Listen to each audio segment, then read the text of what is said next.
my new friend, John Bear. Are you there? What did you just call me? John Risley. How's that? Risley Very Bear. good. Risley Now you got it. Bear. Because John's last name, I didn't know how to pronounce it. So he said, it's just think Grizzly and take off the G. Exactly. I don't know why it's so hard. It's not hard now that you gave me the little trick. Like everybody says Seabright for Bob, Seabright. And he's like, Sean, I pronounced his name wrong for like 15 years. And then he goes, Sean, just think live right, sieve right, live right, sieve right. It clicks. Exactly. Yeah. But, you know. That's a pretty killer beard you got going on there, brother. Thank you. Yeah. I like yours better, though. It's thicker. I like yours. Thank you. So, John, who shared ER Shred with you? He didn't share it. He shoved it down my throat. That's Ricky. Ricky. He literally said, now, mind you, you know what he went through last month. I do. And Ricky Rivera, everybody, in case you don't know, Ricky Rivera and Ashley Crummery. They were in a very nasty car accident, and as soon as I heard about it, as soon as my wife heard about it, she looked at me and said, bye. And I live up by Chicago. They were down in El Paso. And mind you, this is where my story kind of takes an interesting twist, because for the last 4 years, I've been prohibited from driving more than 2 hours at a time. From here to El Paso was 27 hours. Mm-hmm. And my wife looked at me without even batting an eyelash and said, bye, have a nice trip. Because my health had taken such a nasty turn. Well, when I get there, Ricky goes, thank you for being here. Now I'm going to give you something. And he basically shoved ER Shred down my throat for the month of October that I was down there. But after the first 11 days, the changes were astounding, because for the last 11 years, I've been disabled. Mm-hmm. I couldn't walk without assistance. It had gotten to the point to where after 32 years of being in pain, I couldn't stand it anymore. And because I'm genetically immune to every painkiller on the market, there was nothing they could give me to relieve the pain. And Mayo Clinic described my pain to that. Now, the women will understand this, men may not. They described it to me as being in labor for 12 hours without an epidural. And that's how I started every day. And it just progressively got worse throughout the day. Mm-hmm. And yet I was living and functioning as best I could under those conditions. After the first 11-day shred, the pain was gone. There was no more pain. I was walking without assistance. I was able to walk hundreds of yards at a time without stumbling, falling, feeling weak, or just being unsure. I'm a guy who has always worked with my hands in one way or another, and my hands shook all the time. I couldn't stop them. I could not do fine motor skill items anymore. Now I'm getting back to where I can do those things.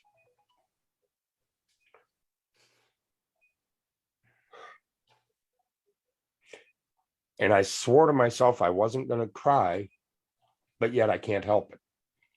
God damn, man. Like, you're making me cry. You know, the doctors had pretty much written me off, and they were just treating the conditions that they know I have. And then I went and I had to go see my neurologist today for a follow-up from an MRI back in August. And I had her in tears because she looked at the MRI. Now, this was before ER shred. This was before the protocols or anything.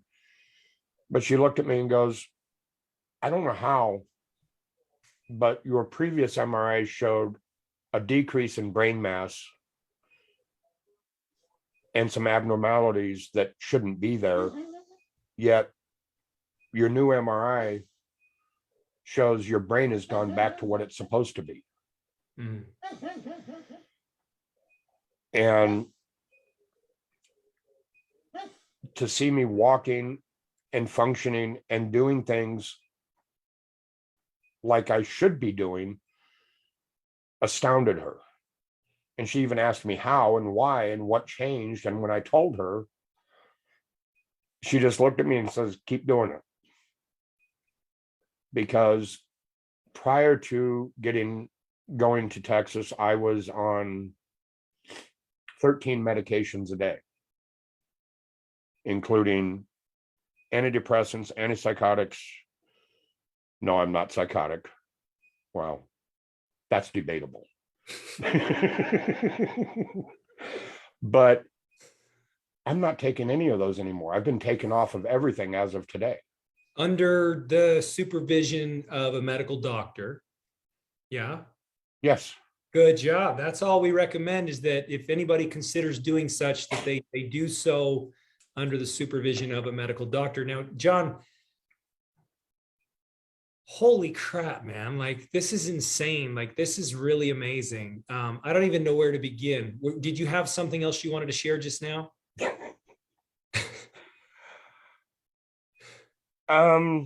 Not really. That's Okay. about Jon, it. I mean, you made a comment about driving up and seeing a mountain and wanting to climb it. Yeah. Now, mind you, I grew up in California. Yeah. I was born and raised in California. I grew up going to Yosemite every year, every summer during the 70s. And I would hike the mountains from Mariposa to Yosemite. Yeah. Which is 30 miles through the mountains. Yeah. I haven't hiked a mountain since the 90s. Yeah. Because I just couldn't. Yeah. First, it was time. I didn't think I had time because I was busy with corporate America. And then I just physically couldn't. Yeah. Hell, I had a hell of a time just walking from my front door to the car. Yeah. Now I'm looking at mountains and going, I'm coming back. Yeah. Yes, you are. I hiked a mountain with Ricky, actually. He told me. Yeah, I did. I'm getting to the point to where I feel like I can do it again. Yeah. And I miss that. You know,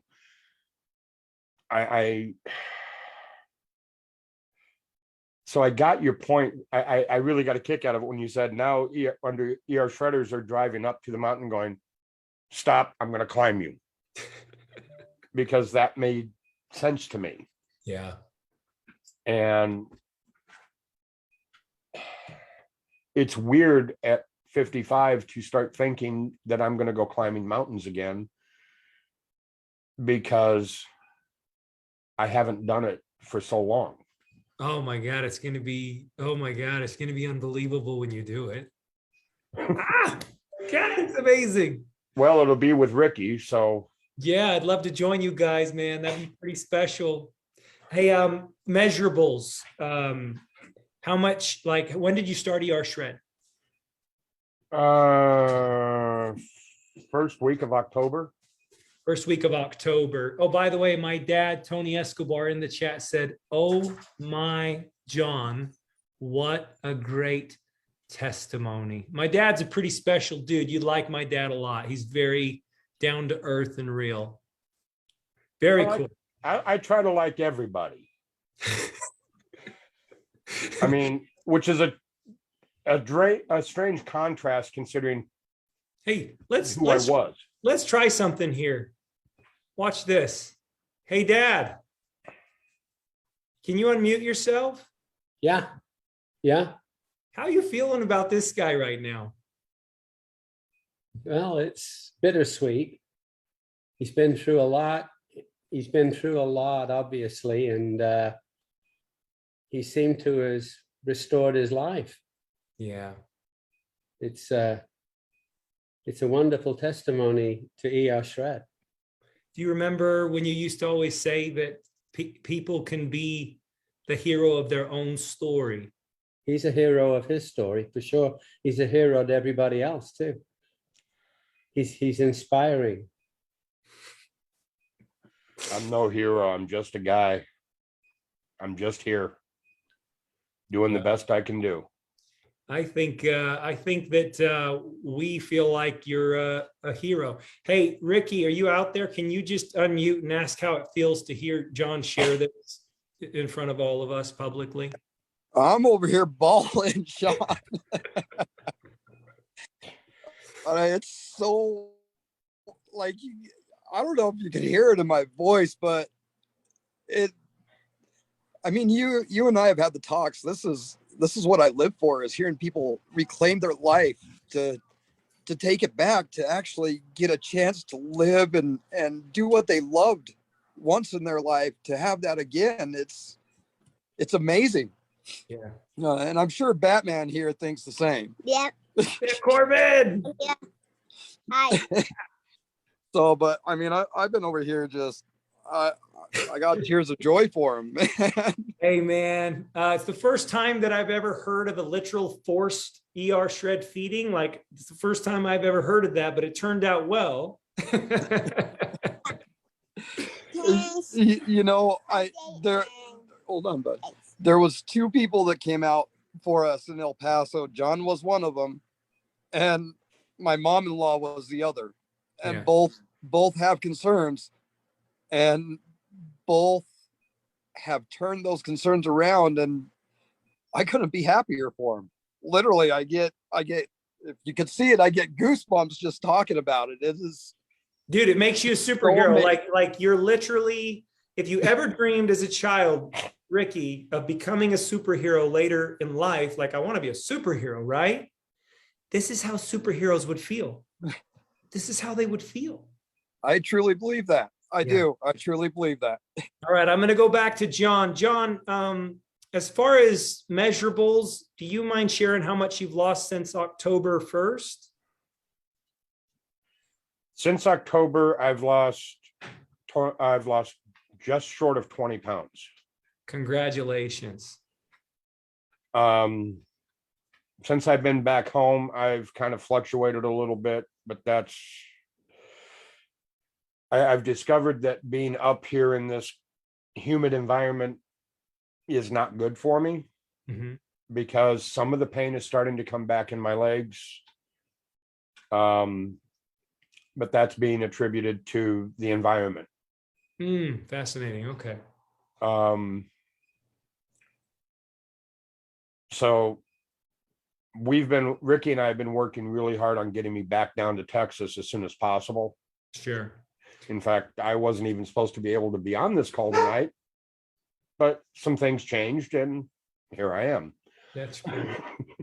That's great. So but I've also lost about 4 inches around my waist. Congratulations. I'm not real good at journaling, not real good at keeping track of everything like I should. Yeah. But,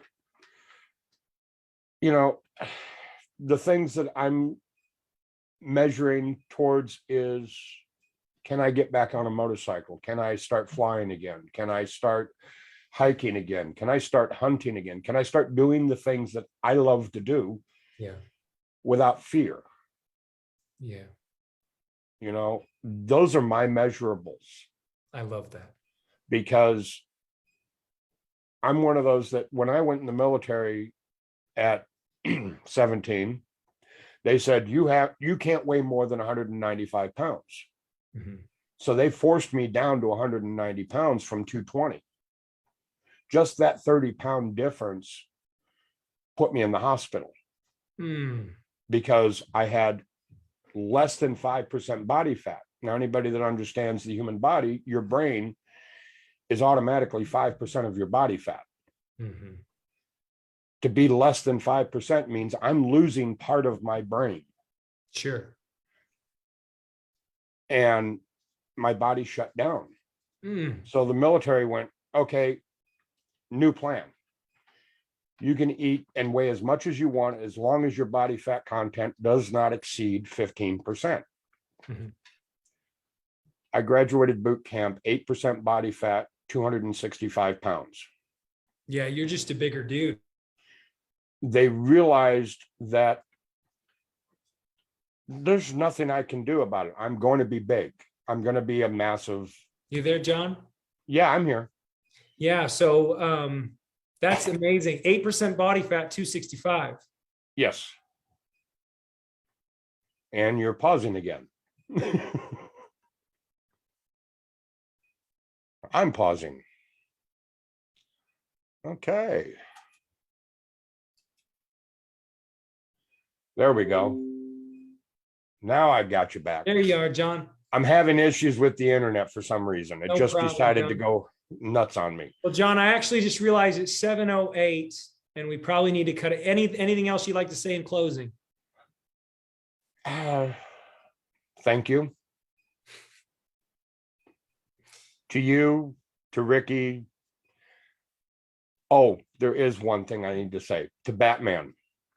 I am sorry. I promised I would be there for your birthday, but I won't make it, buddy. It's out of my hands. You're a good dude, John. You're really a good dude. We love having you in the community. We love having you here. Thank you so much, man. Thank you. Thank you. Wow, you guys.